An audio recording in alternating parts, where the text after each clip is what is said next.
کله هم چې انسان سحر راپاسي نو د هغه د خولې نه بدبویي ولیځي. کله هم چې انسان سحر راپاسي نو د هغه د خولې نه بدبویي ځکه ځي.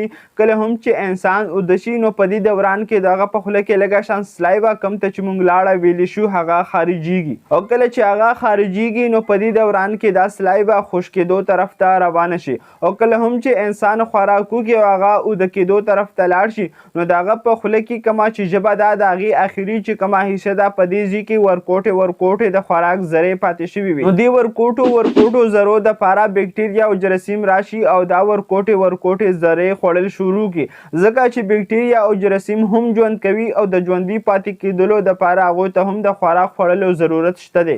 نو کله هم چې دغه خوراک دا بکټریا او جراثیم وکړي نو په دې دوران کې دا بکټریا او دا جراثیم یو ګیس خارجوي چې هغه ته سلفر ویل شي. نو کله هم چې دا سلفر ګیس دا بکټریا زیات خارجوي نو د انسان د خولې نه په دې ټایم کې بیا بدبویي ځي. نو د دې بوی نه د بچ کېدو دپاره کله هم چې تاسو خوراک وکړئ د خوراک نه بعد مسواک یا تاسو برش لازمي کوئ، او که چیرې تاسو دا نشئ کولی نو ماوت واش خو خامخا کوئ، او د ماوت واش نه بعد به بیا تاسو ته دا بوی نه محسوسیږي. نو که چیرې نن دغه شان ویډیوز کې تاسو انټرسټډ یې نو دغه شان ویډیوز دپاره تاسو دا آی ډي فالو کړئ او دا ویډیو د خپل فرینډ سره هم شیر کړئ. شکریه، الله حافظ.